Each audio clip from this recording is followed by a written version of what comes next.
Bon, Simon, une magnifique deuxième place avec Classic Bois Margaux dans ce Rolex Grand Slam de Genève. Un classique qui enchaîne les week-ends avec succès, tout comme Ryan.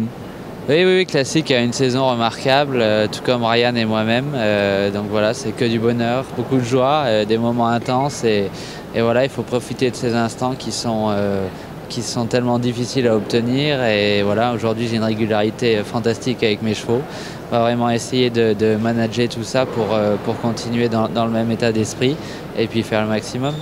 Alors un barrage à 16, on imagine que c'est toujours difficile de prévoir le résultat final. Comment tu t'es préparé justement pour cet ultime parcours?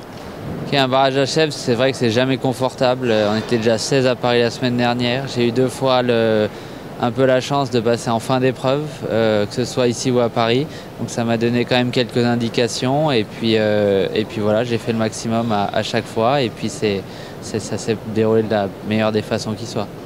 Alors comment tu es parvenu à approcher de si près le vainqueur du jour, qui est bon, l'enfant du pays, Steve Garda, avec Nino Debussonnet. Comment tu expliques là où ça s'est fait, la différence s'est faite en fait? Ok, ça je sais pas où s'est fait la différence, mais c'est vrai que Classic est un cheval quand même rapide, surtout sur une configuration de piste comme celle-là. Il était tendu le premier jour, j'ai réussi à l'avoir vraiment bien aujourd'hui. Il était un peu tendu à détendre la première manche. Et a sauté super la première manche et j'ai eu une super détente pour le barrage. Donc j'ai dit voilà, maintenant je vais pouvoir demander ce que j'ai besoin pour le barrage. Et il a répondu présent et voilà, j'ai fait mon barrage au mieux de ce que je pouvais et avec un résultat fantastique à la clé. Alors tu as aujourd'hui, on va dire, Classic Bois Margaux et Hermès Ryan dans ton piquet qui sont les 2 chevaux de tête. Qu'est-ce qui fait la différence? Comment tu choisis l'un ou l'autre selon les concours? En fonction de l'état de forme des chevaux, en fonction du planning pour pouvoir sauter régulièrement mais sans les surcharger. J'ai pris les 2 ici bien sûr parce qu'il y avait le top 10 et le Grand Prix, donc là j'avais besoin de ces 2 chevaux là. Mais sinon j'essaye de leur répartir les concours à l'un et à l'autre au mieux. Et alors s'il fallait aujourd'hui choisir un cheval pour Rio, lequel tu choisirais? Non, je ne vais pas dire que je prends l'un ou l'autre. Je vais essayer de les préserver à ce même état de forme jusqu'au Rio, ce qui est quand même pas si simple à faire.